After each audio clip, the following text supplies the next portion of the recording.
এর মূল বিষয়টা তাহলে মূল বিষয়টা বা মূল বন্ধনটা কি? আমাদের অজ্ঞান, আমাদের অবিদ্যা। আমরা জানি না সঠিকভাবে যে আত্মা কাকে বলা হয়েছে বা পরমাত্মা কাকে বলা হয়েছে, আমি কি, এই সম্বন্ধে আমাদের কাছে স্পষ্ট ধারণা নাই। এ কারণে এই প্রশ্নগুলো উঠে আসে।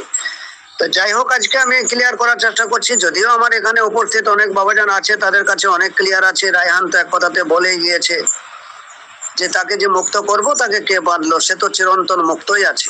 এই যে চিরন্তন মুক্ত আছে, এইটা আমরা জানার চেষ্টা করব।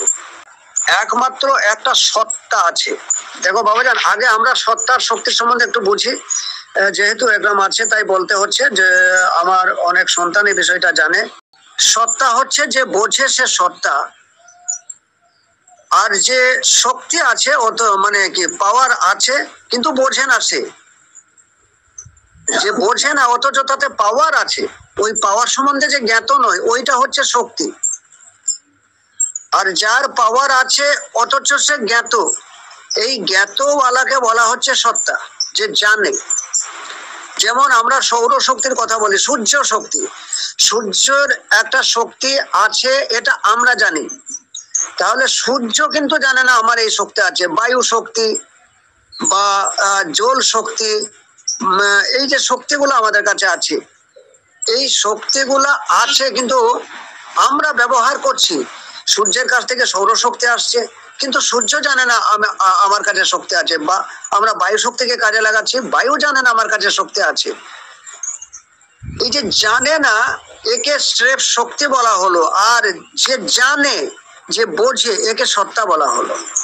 এখন আত্মা বা পরমাত্মার যে বিষয়টা আসছে, আত্মা যে মুক্তির কথাটা উঠেছে বা আত্মাকে শুদ্ধ কথা অনেকজনা বলে, এটা ভুল প্রশ্ন। এটাও অজ্ঞানতা থেকেই আসে।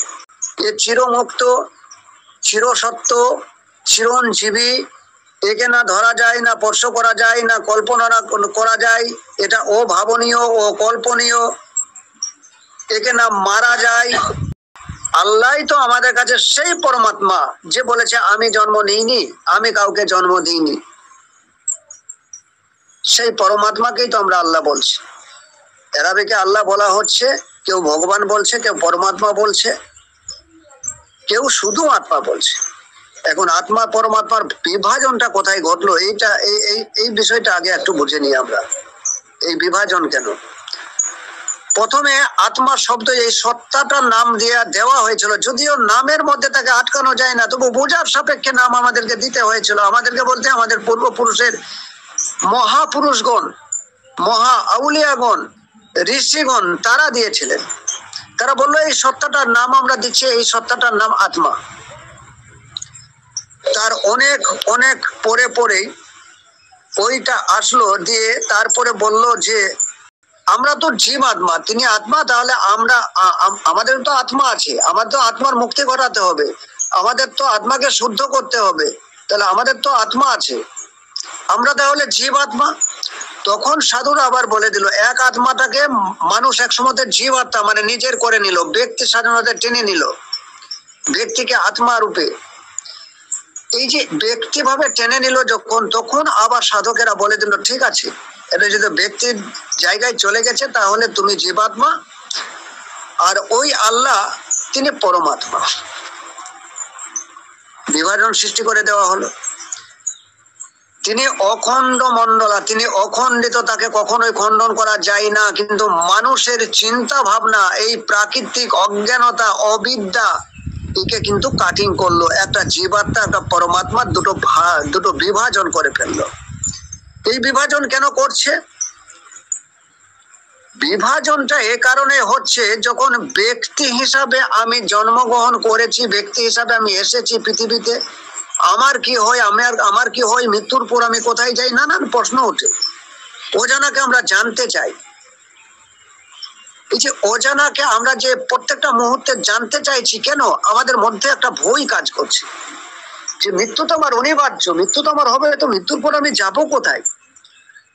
যদি বলা হয় যে মৃত্যুর পর তোমার আর কোনো অস্তিত্ব থাকবে না, তাহলে ও চরম আতঙ্ক, মৃত্যুর পর আমি থাকবো না। এইখান থেকেই নানান কেচ্ছা কাহিনী তৈরি হয়েছে, গল্প তৈরি হয়েছে, নানান স্টোরি এইখান থেকে তৈরি হয়েছে। সেখানে বেহেশত আছে, জান্নাত আছে, কেউ বললো নরক আছে, স্বর্গ আছে।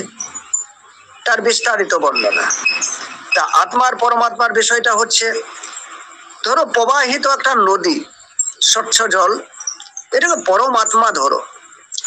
এখন এই পরমাত্মা, এই যে নদী প্রবাহিত হয়ে যাচ্ছে, এই নদীর মধ্যে একটা কলসি ডুবিয়ে দেওয়া হলো।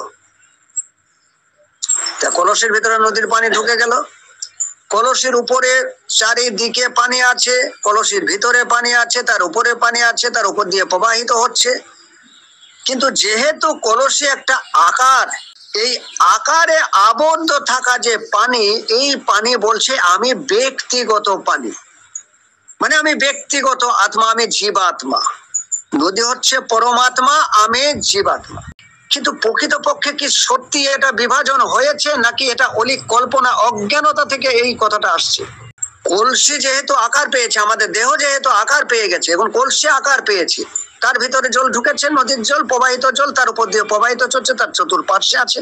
কলসির অজ্ঞানতা যে আমার ভেতরের যে জলটা আছে, এইটা আমার ব্যক্তিগত সত্তা, এইটা আমার আলাদা সত্তা।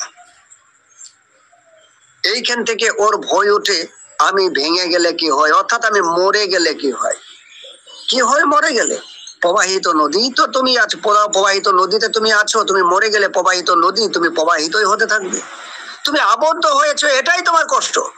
তুমি যখন প্রবাহিত ছিলে তখন তোমার মধ্যে কোনো কষ্ট ছিল না, এখন আবদ্ধ হয়েছো, যত জঞ্জাল, যত নোংরা, যা কিছু বা শেওলা টেওলা যা কিছু জমার, এখন তুমি যেহেতু আবদ্ধ, তোমার মধ্যে জমবে।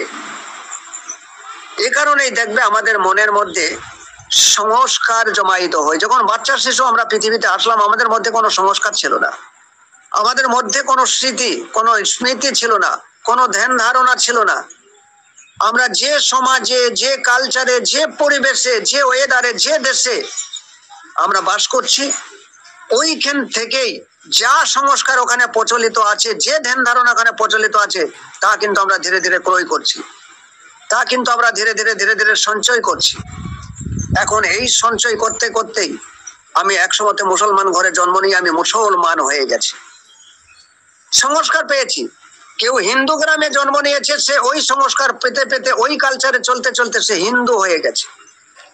কোন অংশটা মুসলমান আর কোন অংশটা হিন্দু, কোনটা ইহুদি, কোনটা খ্রিস্টান, কোন অংশগুলা? তার মাংস, তার হাড়, তার রক্ত, তার চিন্তা ভাবনা, কোনটা কোনটা তফাৎ আছে? এর সংস্কার জমায়িত হয়েছে। এখন পরমাত্মা অর্থাৎ ওই স্বচ্ছ নদীর পানি বা পরমাত্মা, একে ধরা যায় না, ছোঁয়া যায় না, স্পর্শ করা যায় না, একে দেখা যায় না। তিনি চিরন্তন সত্য, চিরন্তন মুক্ত, তিনি আছেন, তিনি আছেন, তিনি আছেন, আর কেউ নাই। তা তিনি যে নিরাকার, অবয়ব, তার কোনো অবয়ব নাই, তার হাত নাই, পা নাই, কাঁধ নাই, মাথা নাই, ধর নাই, তার কিচ্ছু নাই। যেটা লালন আরেঙ্গে গানে বলেছে যে তার হস্তপদ কন্দ মাথা নাই রে, ওই পরমাত্মার জন্য বলা হয়েছে, আল্লাহর জন্য বলা হয়েছে। তাকে দেখাই যায় না, দেখা সম্ভবই না। তাহলে তিনি আছেন কি না তা বুঝবো কি করে? আমরা তো বুঝতে চাই, কারণ অজানাকে জানতে চাই। এটাই আমাদের ভেতরে, মানে আমাদের করে বসে আছে, জানতে চাই। এটা আমাদের স্বভাবত একটা অভ্যাস, বা এটা আমাদের স্বভাব, এটা অন্যায় নয়, জানতে চাওয়া উচিত। এই যাকে দেখা যায় না, ধরা যায় না, তিনি আছেন। তো যদি থাকেন, তিনি কোথায় আছেন, কিভাবে আছেন, তাকে কি উপলব্ধি করা সম্ভব নয়? তাকে কি দেখা সম্ভব নয়? আমরা এরই পেছনে আমাদের পূর্বপুরুষেরা ছুটেছে, আমরা ছুটছি। একে আমরা জানতে চাই।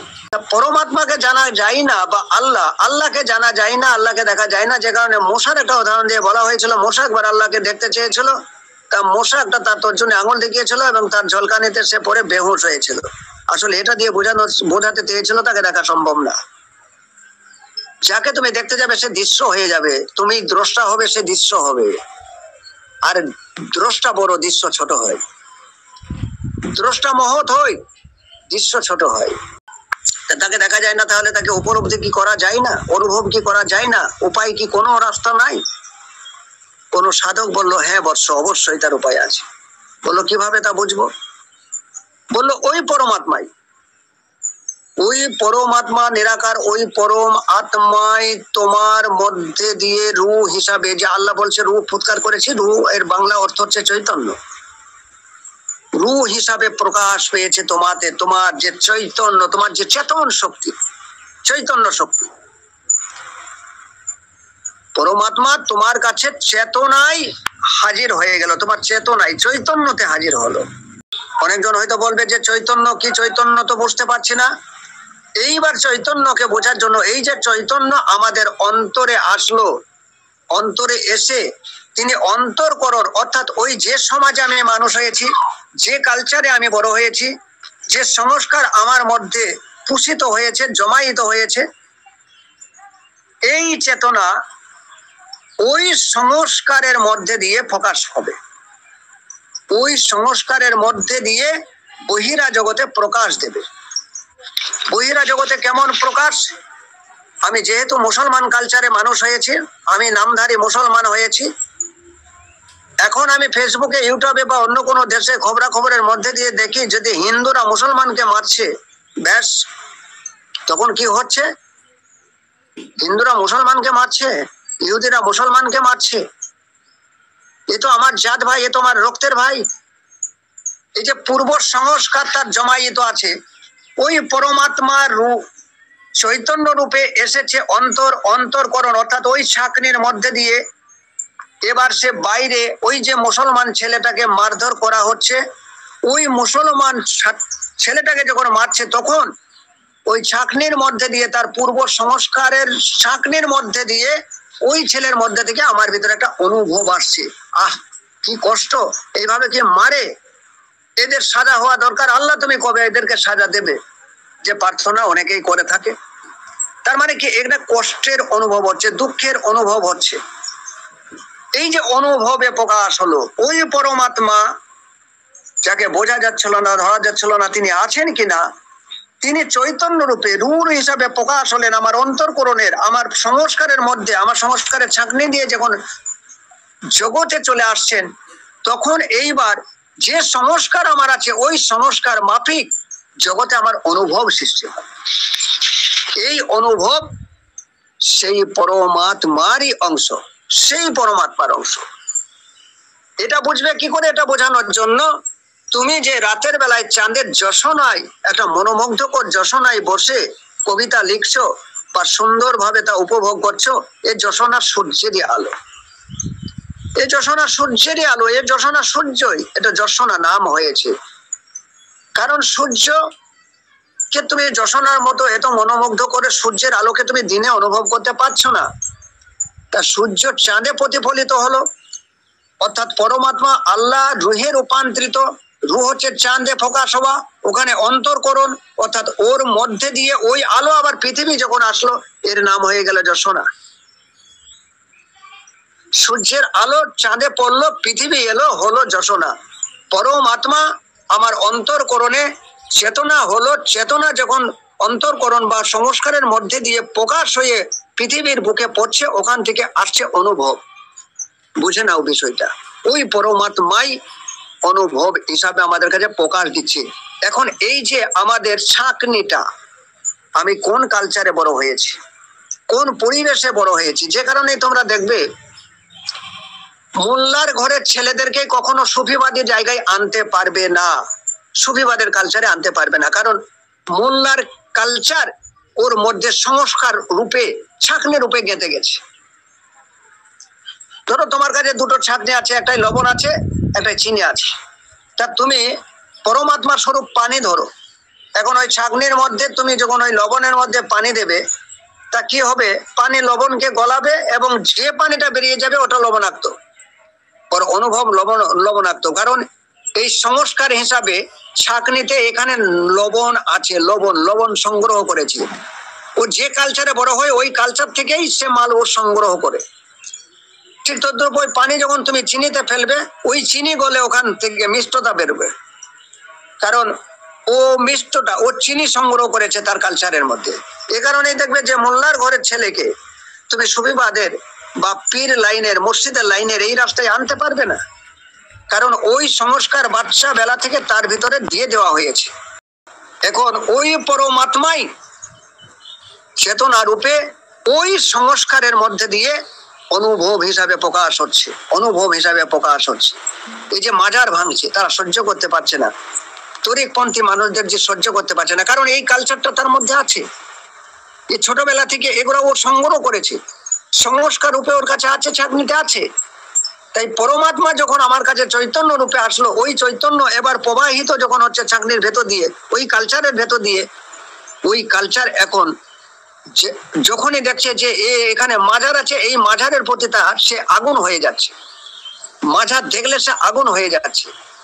বা মাজার পূজারী বা মাজারকে যারা পূজা করে, মাজারকে যারা মানে, সেখানে যারা জিয়ারত করে বা মুর্শিদ পীর যারা মানে, এদেরকে দেখলে পরে এরা আগুন হয়ে যাচ্ছে, কারণ এই সংস্কার ওখান থেকে বেরিয়ে যাচ্ছে। এবং ওর অনুভব হচ্ছে এরা কত পাপী, এরা কত নাদান, এরা কিছুই বোঝে না। ঠিক তদ্রুপ একজন সুফিবাদের ঘরে, পূর্ণাঙ্গ সুফিবাদের ঘরে ওই কালচারে যে ছেলেটা তৈরি হয়েছে, তার ভিতরে এই সংস্কার ঢুকে আছে। এই যখন আবার ওদেরকে দেখছে, তখন এরও আবার বিপরীত একটা অনুভব, ওই যে ওর ছাঁকনির মধ্যে দিয়ে যাচ্ছে যে এরা কতই না ভুলটা করছে, এরা তো এজিদের কাজ করছে, সংস্কার প্রকাশ হচ্ছে। তা পরমাত্মা আর জীবাত্মা যে মুক্তির কথাটায় আসলে আমি এবার ওখানে যাই। এই ডিটেলস ব্যাপারটা বোঝালাম খুব সুন্দর করে, যাতে করে ভিতরে ক্যাপচার করতে পারো, জিনিসটা বুঝতে পারো, তার জন্য। তা এই যে চিরমুক্ত নদী যে প্রবাহিত হয়ে চলছে, একে কি কেউ বেঁধে রেখেছে? একে কি মুক্ত হতে হবে? কিন্তু কলসির ভিতরে যে জলটা ঢুকে গেল, এই জলটায় সংস্কার হিসাবে এখন এখানে নোংরা জ্বলতে থাকলো। যতক্ষণ কলসি আছে ততক্ষণ পর্যন্ত কলসি মনে করছে একটা ব্যক্তি, দেহধারী এক ব্যক্তি, সে মনে করছে আমি ভেঙে গেলে কি হয়, আমার মুক্তি কিসে। কিন্তু এ নদীর জল থেকে কখনোই তফাৎ হয়নি। এই নদীর ভেতরে কলসিটাকে ডোবানো আছে, এর চতুর্পার্শ্বে নদীর জল, তার উপরে নদীর জল, তার ভেতরে নদীর জল। কিন্তু যেহেতু সে স্রোতটাকে বন্ধ করেছে, তাই তার ভিতরে এবার শেওলা জমছে, বা অনেক মাছ সেখানে বাসা বাঁধছে, সেখানে পায়খানা করছে, সেগুলা জমছে। ঠিক এমন ভাবে আমরা এই পরিবেশ থেকেই নানান রকম ভাবে ওই শেওলা, ওই মাছের পায়খানা আমরা ভেতরে সঞ্চয় করেছি এবং আমাদের ভেতরটাকে দুর্গন্ধ করে দিয়েছি।